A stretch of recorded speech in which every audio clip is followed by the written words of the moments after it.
مرتبہ شیطان نبی کریم صلی اللہ علیہ وسلم سے ملاقات کے لیے آیا۔ نبی کریم صلی اللہ علیہ وسلم صحابہ کرام کے مجمع میں تشریف فرما تھے۔ آپ نے کہا کہ دیکھو یہ شیطان ہے، آپ کو نظر نہیں آ رہا ہے، یہ مجھ سے بات کر رہا ہے۔ تو نبی کریم صلی اللہ علیہ وسلم نے کہا تمہارا دشمن کون ہے؟ شیطان سے پوچھا۔ شیطان نے کہا میرے 14 دشمن ہیں۔ کہا ان میں سب سے اول؟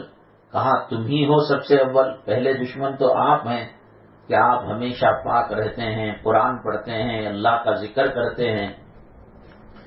اور کہا کہ دوسرے نمبر پر، کہا کہ جو طہارت میں نہیں رہتا، بے وضو رہتا ہے، بے غسل رہتا ہے، اور وہ اس کو توڑ کر باوضو ہو جاتا ہے اور غسل کر لیتا ہے تو میرا اس پر کچھ نہیں چلتا۔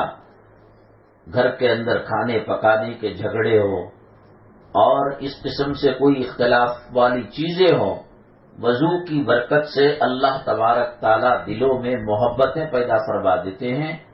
وضو مومن کا ہتھیار ہے۔ اللہ کے نبی صلی اللہ علیہ وسلم نے فرمایا الوضو سلاح المومن، اور اس ہتھیار کی وجہ سے کوئی ڈرے نہ ڈرے شیطان ڈر جاتا ہے اور خوف کھا جاتا ہے۔ میاں بیوی کے، ساس بہو کے، بھائیوں بہنوں کے اکثر جھگڑے ناپاکی کی حالت کے اندر شیطان حملہ کر کراتا ہے۔ ایک عادت سی بنا لی جائے، ثواب بھی ملے گا، طہارت بھی حاصل ہوگی۔ یہ جو سینیٹائزر کر آج جو دکانوں میں، فیکٹریوں میں، بس میں، سواریوں میں ادھر ادھر کر رہے ہیں، 1400 سال پہلے اللہ کے نبی صلی اللہ علیہ وسلم نے وضو کا سینیٹائزر ہمیں دے دیا۔ انسان جب کام کرتا ہے ہاتھوں میں جراثیم لگ جاتے ہیں، جسم کے کھلے ہوئے اعضاء، چہرہ ہے، ہتھیلیاں ہیں اور پاؤں کے پنجے ہیں۔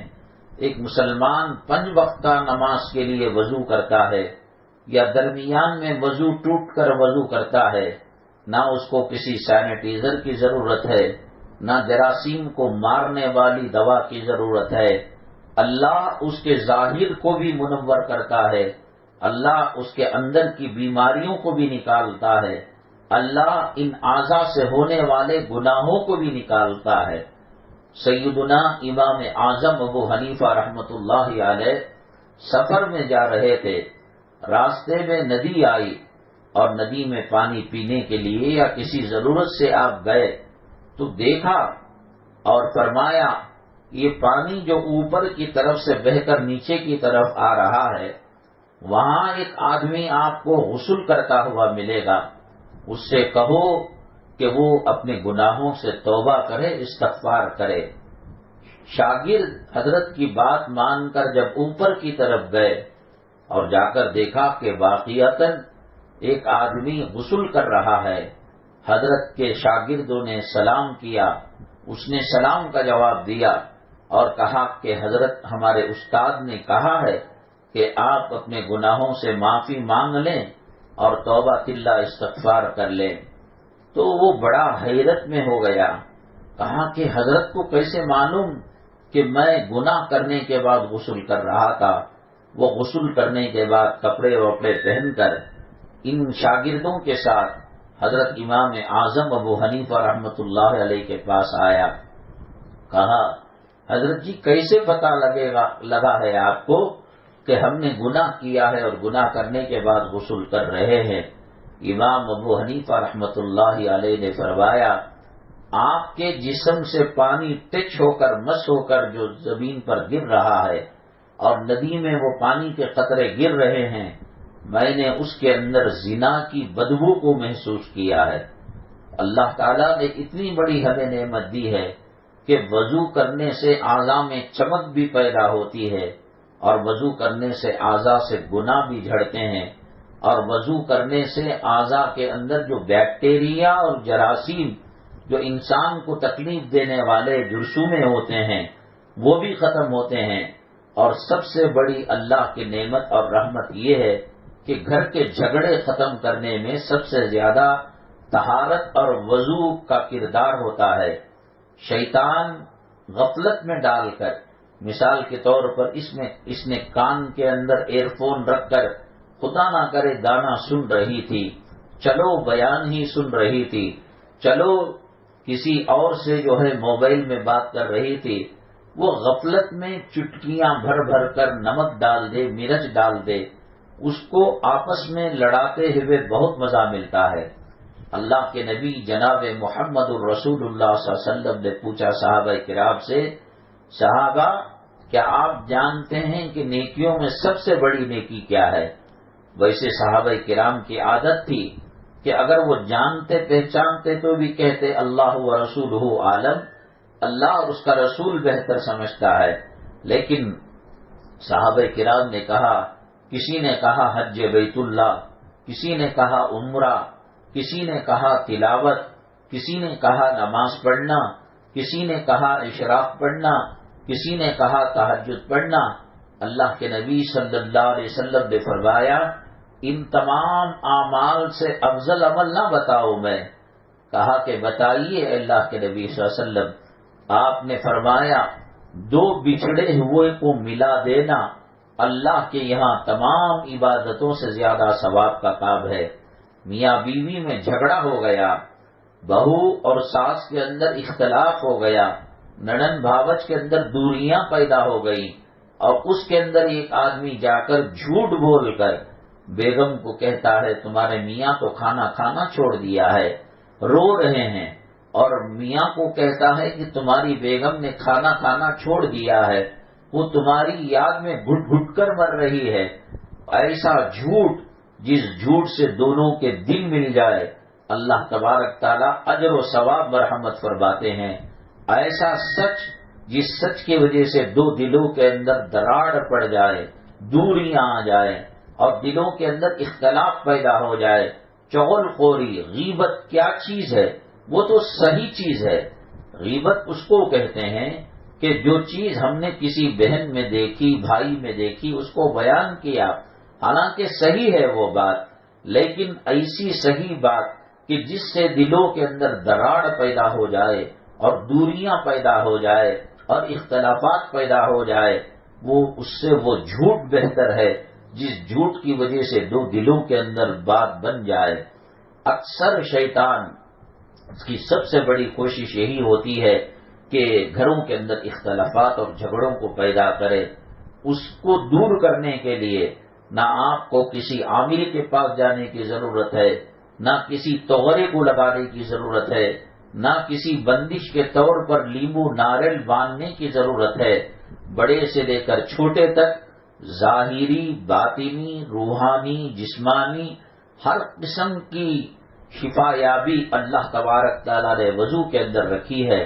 اللہ تعالیٰ نے مسلمانوں کو جہاں بہت بڑی نعمتیں دی ہیں، تراویح کی نعمت دی ہے، افطاری کی نعمت دی ہے، سحری کی نعمت دی ہے، طواف کی نعمت دی ہے، سعی کی نعمت دی ہے، حجر اسود کی نعمت دی ہے، خانہ کعبہ کی نعمت دی ہے، مزدلفہ مینا کی نعمت دی ہے، لبیک اللہم لبیک کی نعمت دی ہے، تکبیر کی نعمت دی ہے، اقامت کی نعمت دی ہے، اذان کی نعمت دی ہے، دوپٹہ اور شرم و حیا کی چادر کی نعمت دی ہے۔ اللہ تبارک تعالیٰ اربوں خربوں نعمتوں سے مسلمانوں کو گھیر دیا ہے۔ میں نے کہا یہی چیز اگر کوئی غیر استعمال کرتا ہے تو اس سے وہ فائدہ نہیں اٹھا سکتا۔ اللہ تعالیٰ نے ان نعمتوں میں وضو بھی ایک بہت بڑی نعمت دی ہے۔ اللہ کے نبی صلی اللہ علیہ وسلم سے پوچھا گیا قیامت کے دن کروڑوں لوگ ہوں گے، آپ اپنی امت کو کیسے پہچانیں گے؟ آپ نے فرمایا غرم محجلین، اور مثال دے کر کہا کہ ایک میدان کے اندر لاکھوں گھوڑے ہیں، لیکن ان گھوڑوں کے اندر کچھ گھوڑے ایسے ہیں، سب گھوڑے کالے، لیکن کچھ گھوڑے ایسے ہیں جن کے منہ کا حصہ اور دم کا حصہ سفید ہے۔ کیا تم ان کالے گھوڑوں میں ایسے گھوڑے جن کے منہ کا حصہ اور دم کا حصہ سفید ہے نہیں پہچانو گے؟ صحابہ کرام نے کہا ضرور پہچانیں گے۔ آپ نے فرمایا میری امت کو قیامت کے دن آثار وضو سے پہچانوں گا۔ دنیا میں جتنے حصوں میں مسلمان وضو کیا کرتا تھا، وضو کا پانی پہنچایا کرتا تھا، قیامت کے دن یہ اعضاء چمکیں گے، ان کو دیکھ کر اللہ کے نبی صلی اللہ علیہ وسلم پہچان لیں گے۔ اللہ تعالیٰ نے دنیا کے بھی فائدے رکھے ہیں، آخرت کے بھی فائدے رکھے ہیں۔ میں ایک بات بتاتا ہوں، بچی کو کوئی دیکھنے کے لیے آئے یا لڑکے کو پسند کرنے کے لیے لڑکی والے آئے اور معاملہ گڑبڑ کا ہے، ہو بھی سکتا ہے نہیں بھی ہو سکتا، قبول بھی کر سکتے ہیں نہیں بھی قبول کر سکتے، گھر کے افراد باوضو رہے اور اس موقع پر گھر میں جو مٹھائی پکائی جا رہی ہے یا چائے بنائی جا رہی ہے یا جو بھی چیز پکوان کی جا رہی ہے، باوضو سورہ یاسین پڑھ کر اس پر دم کیا جائے، اللہ کا نام یا کریم یا ودود پڑھ کر دم کیا جائے۔ آپ دیکھیے شیطان رکاوٹ جو ڈالتا ہے، بچی اچھی ہی ہوتی ہے لیکن شیطان ان گھر والوں کو تکلیف دینے کے لیے لڑکے والوں کی آنکھوں میں لڑکی کے چہرے کو بگاڑ کر پیش کرتا ہے، حالانکہ اچھی خاصی بچی، اس سے کم درجے کی بچیوں کے رشتے اونچی اونچی جگہ ہو جاتے ہیں۔ یہ سب شیطان ہے جو انسان کا دشمن ہے۔ اللہ تعالیٰ نے جب اس کو سجدہ کرنے کے لیے کہا اور جب منع کیا، اللہ نے اس کو دربار سے نکال دیا تو اس نے اللہ سے وعدہ کیا، اس انسان کی وجہ سے میری رحمت کی چادر کو تو نے کھینچ لیا، لعنت کے طوق کو میرے گلے میں ڈال دیا، اس انسان کو میں ستاتا رہوں گا، تکلیف دیتا رہوں گا، پریشان کرتا رہوں گا۔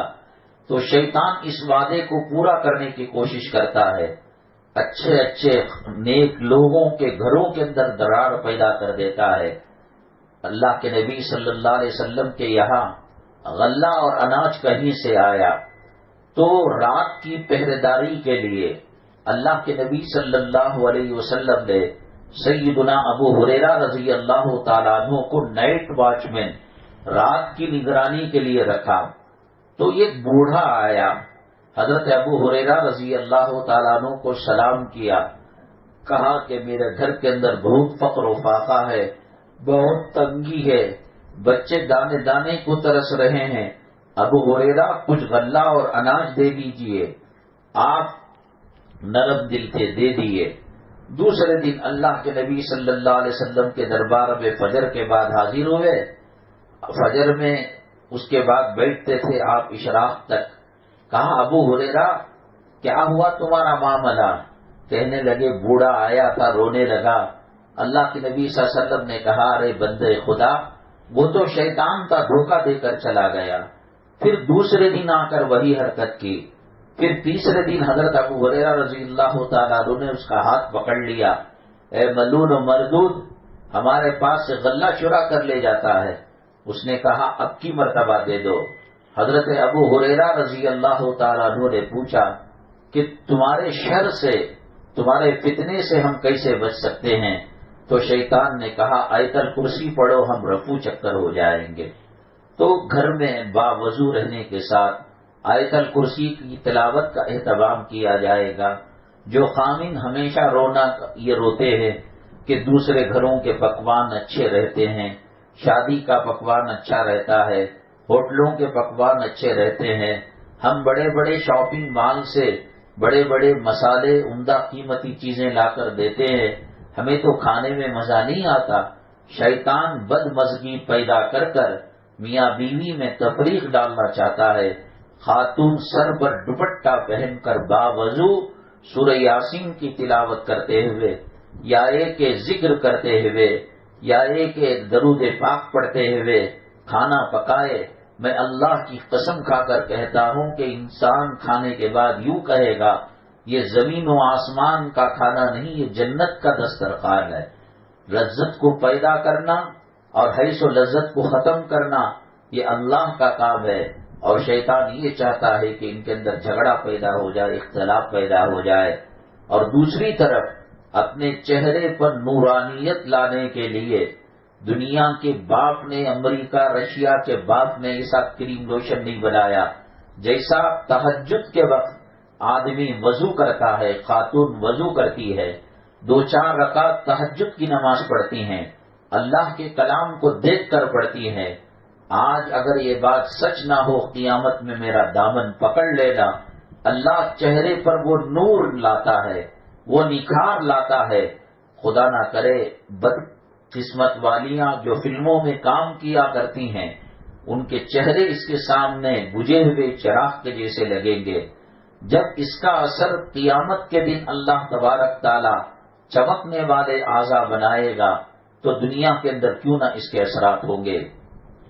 اللہ کے نبی صلی اللہ علیہ وسلم نے فرمایا، جو مومن مرد و عورت بچھانے پر جانے سے پہلے وضو کر کے جاتے ہیں اور جو میسر ہو سورہ فاتحہ، سورہ فلق، سورہ ناس، آیت الکرسی پڑھ کر دم کر لیتے ہیں، کروٹ کروٹ پر اللہ تبارک تعالیٰ اسے اجر لکھتے ہیں۔ خدا نہ کرے اسی حالت میں انتقال ہو جائے، اللہ تبارک تعالیٰ شہادت کا ثواب لکھتے ہیں۔ اور شیطان بھڑک کر بھی قریب نہیں آتا۔ بسترے میں جانے کے بعد خاوند نے غیبتیں شروع کر لی، ساس نے جھگڑنا شروع کر لیا، تو اگر باوضو سونے کا اہتمام کرے تو قدم قدم پر اللہ تبارک تعالیٰ پل پل میں اس کی حفاظت کے لیے فرشتوں کو لگا دیتے ہیں، اور اسی حالت میں اگر موت آ جائے اللہ مغفرت فرما دیتے ہیں اور شہادت کا ثواب برحمت فرماتے ہیں۔ ملا جیون رحمت اللہ علیہ ایک بہت بڑے بزرگ آدمی تھے، بادشاہ کے بیٹے تھے اورنگزیب عالمگیر، جو بعد میں خود بادشاہ بنے۔ ان کے وہ استاد تھے، اتالیق تھے اور معلم تھے، ان کو سبق پڑھایا کرتے تھے۔ ایک مرتبہ اورنگزیب عالمگیر رحمت اللہ علیہ کے بابا نے بھرے مجمع کے اندر کہہ دیا کہ ریشم کپڑا پہننا حلال ہے۔ ملا جیون ناراض ہو گئے، کہا کہ بادشاہ تو کون ہوتا ہے؟ اللہ کے دربار کا فقیر ہے، اللہ کے دربار کے سامنے تیری مچھر کی حیثیت نہیں۔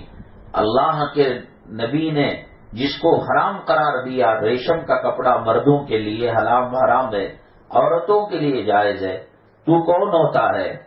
تو چنانچہ بادشاہ تک جب پہنچی یہ بات کہ میرے بیٹے کا استاد ملا جیون اس نے اس قسم کے سخت الفاظ کہے ہیں، تو اس نے گرفتاری کا وارنٹ بھیجنے کے لیے اپنے درباریوں کو بھیجا۔ جب ملا جیون کو پتہ لگا، نہ ان کے پاس کوئی بندوق تھی، نہ تیر تھا، نہ کمان تھا، نہ ہتھیار تھا، انہوں نے کہا کہ لاؤ وضو کا لوٹا، میں بھی وضو کر کر اللہ کے دربار میں ہاتھ اٹھاتا ہوں۔ اورنگزیب عالمگیر رحمت اللہ علیہ جو حضرت کے پاس پڑھا کرتے تھے، انہوں نے دیکھا کہ استاد پانی کا لوٹا اٹھا چکے ہیں اور مسواک کو ہاتھ میں پکڑ چکے ہیں۔ بہت تیز رفتاری کے ساتھ اپنے باپ کے پاس گئے اور جا کر کہا کہ دیکھیے میرے استاد نے وضو کا لوٹا اور وضو کا پانی ہاتھ میں لے لیا ہے، پتہ نہیں انجام کیا ہوگا۔ وقت کا بادشاہ نہ سر پر تاج پہنا، نہ پیر میں چپل پہنا، دوڑ لگا کر ملا جیون کے پاس آیا۔ ملا جیون ابھی وضو ہی کر رہے تھے، قدموں پر گر گیا، اللہ کے لیے معاف کر دو، بادشاہت کے گھمنڈ میں نے ایک ناجائز مسئلے کو بیان کر دیا اور ناجائز چیز کے بارے میں تبصرہ کر دیا۔ ریشم مردوں کے لیے کل بھی حرام تھا، آج بھی حرام ہے اور قیامت تک حرام رہے گا، میں معافی مانگتا ہوں۔ اور اس کے بعد عالمگیر رحمت اللہ علیہ نے کہا اگر ملا جیون وضو کر کر ہاتھ اٹھا دیتے تو ہاتھ گرنے سے پہلے اللہ ان کے نسلوں کو تباہ اور برباد کر دیتا۔ کسی کو اپنے ہتھیار پر ناز ہوگا، اپنی طاقت پر ناز ہوگا، اپنی بازو کی قوت پر ناز ہوگا، اپنی بادشاہت پر ناز ہوگا۔ امت مسلمہ صلی اللہ علیہ وسلم پر ناز ہے کہ اللہ تعالیٰ نے ہتھیار جو پاورفل دیا ہے وہ وضو کا دیا ہے۔ حضرت خواجہ اجمیری رحمت اللہ علیہ ہندوستان کے اندر تشریف لائے اور لاکھوں لوگوں کو مسلمان بنایا، کئی لاکھ لوگ ان کے ہاتھ پر بیعت کر کر مسلمان ہو گئے۔ تو خوشخبری سنانے کے لیے خواجہ اجمیری رحمت اللہ علیہ اپنے والدہ کی قدم بوسی کرنے کے لیے، دعائیں لینے کے لیے گئے اماں جان بہت مبارک ہو اماں جان، اماں جان بڑی خوش قسمتی کی بات ہے، آپ کے پتر نے، آپ کے بیٹے نے یہ کارنامہ انجام دیا ہے کہ جس مقصد کے لیے ہندوستان آیا تھا دعوت و تبلیغ کے لیے، وہ آج جو ہے بہت بڑا کارنامہ انجام آپ کی دعاؤں کی برکت سے ہوا ہے۔ خواجہ اجمیری رحمت اللہ علیہ کی والدہ نے کہا، بیٹا اس میں تیرا کچھ بھی کمال نہیں ہے، جو کچھ ہے وہ میرا ہے۔ حضرت خواجہ اجمیری رحمت اللہ علیہ نے کہا، اماں جان گلی گلی پھرنا اور ایک ایک کے پاس کلمہ لے کر پہنچنا اور دعوت کا فریضہ انجام دینا، بھوکا رہنا، پیاسا رہنا، اور اس راستے کے اندر جو مخالفتیں ہوتی ہیں ان کو برداشت کرنا میں نے کیا، تو گھر بیٹی روٹی سیک کر کہہ رہی ہے کہ تیری وجہ سے ہوا۔ کہا کہ بیٹے بات برحق ہے کہ جب سے تو میرے پیٹ میں آیا تھا بے وضو میں نے نوالا نہیں کھایا ہے، اور جب تو پیدا ہوا اور تجھے دودھ پلانے لگی تو زندگی میں کبھی میں نے بے وضو تجھے دودھ نہیں پلایا ہے۔ یہ وضو کی برکت ہے کہ اللہ تبارک تعالیٰ نے دعوت و تبلیغ کا اتنا بڑے فریضے کا کام تجھ سے لے لیا۔ یہ وضو دنیا میں بھی رحمت ہے اور انسان مرتے وقت بھی کلمہ نصیب ہوتا ہے، اور اس وضو کی برکت سے جو مرد حضرات ہیں اللہ تبارک تعالیٰ اپنی حفاظت میں ان کو لے لیتا ہے۔ جو حادثے ہوتے ہیں مار پیٹ کے اور قتل کے، غارت گری کے، وضو کیونکہ اللہ کے نبی صلی اللہ علیہ وسلم نے فرمایا الوضو سلاح المومن، وضو مومن کا ہتھیار ہے، شیطان دیکھ کر اس کی ہوا خراب ہو جاتی ہے۔ تو خدا نہ کرے اگر کسی کو ٹائیفائڈ بخار ہے، ڈاکٹر نے منع کیا بار بار پانی میں ہاتھ ڈالنے سے، تو جو باوضو رہ کر عادت والیاں ہیں یا والے ہیں ان کو چاہیے کہ وہ تیمم کر لے، چکنی مٹی ہے یا چونے کی دیوار ہے اس کے اوپر ایک ہاتھ مارے، اپنے چہرے پر ملے، اور ایک ہاتھ مارے تیمم کرتے ہوئے اپنے دونوں ہاتھوں کو ملے۔ طہارت بہت عمدہ چیز ہے۔ اس حالت کے اندر اگر خاتمہ بھی ہوگا اور دنیا سے جانا بھی ہوگا تو ایمان کی حالت میں جائے گا۔ جو لوگ حالت مسافرت میں یہاں سے ماں کے گھر جا رہے ہیں، بامبے جا رہے ہیں، حج بیت اللہ کے لیے جا رہے ہیں گھومنے کے لیے، خاص طور سے سفر کے اندر اگر باوضو رہیں گے اللہ تبارک تعالیٰ ان کی حفاظت کا ذمہ اپنے اوپر لے لیتا ہے۔ حدیث پاک میں آتا ہے اللہ کے نبی صلی اللہ علیہ وسلم نے فرمایا کہ جب مومن مسلمان طہارت کے ساتھ سوتا ہے اور کروٹ لیتا ہے، ہر کروٹ پر فرشتہ اللہ سے دعا کرتا ہے، اے اللہ یہ طہارت کی حالت میں بسترے پر آیا ہے، اس کی حفاظت فرما، اس کے ساتھ رحم و کرم کا معاملہ فرما۔ اگلے ہفتے انشاءاللہ آیت کریمہ کی مجلس ہوگی۔ بہت ساری خواتین شروع میں آنے کے بجائے آخر میں آ کر دعا میں شریک ہو جاتی ہیں، ایک بہت بڑی خیانت ہے۔ آپ کو اگر خدا نہ کرے پڑھنا نہیں بھی آتا ہے تو آپ لا الہ الا انت سبحانہ کا زبانی پڑھ سکتی ہیں یا درود پاک پڑھ سکتی ہیں۔ یہ مجلسیں گھر میں قائم کرنے کے لیے ہزاروں روپے خرچ ہوتے ہیں۔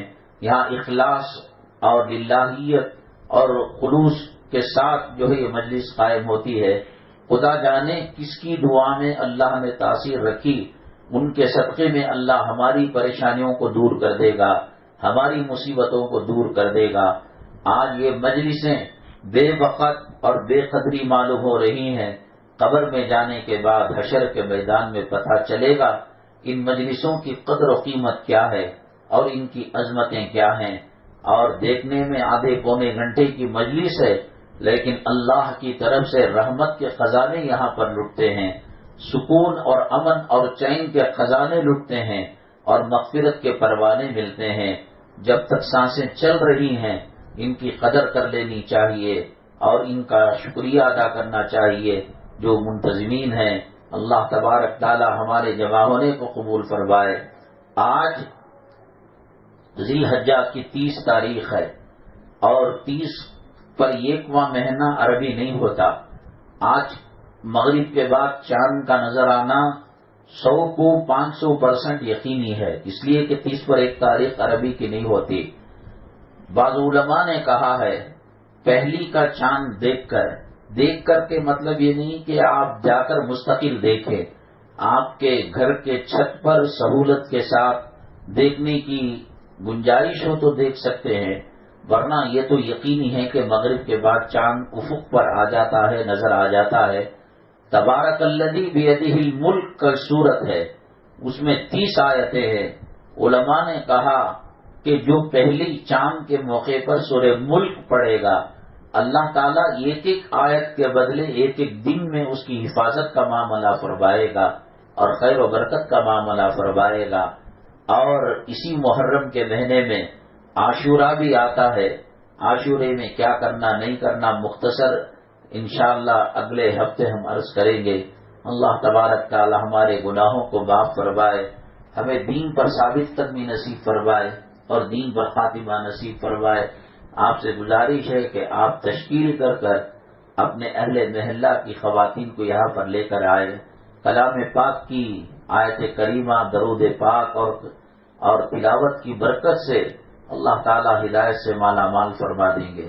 الحمدللہ رب العالمین والصلاة والسلام علی سید المرسلین وعلی آلہ وصحبہ اجمعین ومن تبعهم بإحسان إلى يوم الدين۔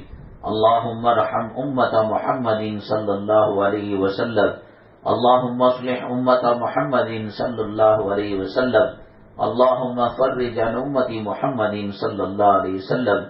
سبحان ربك رب العزة عما يصفون وسلام على المرسلين والحمد لله رب العالمين۔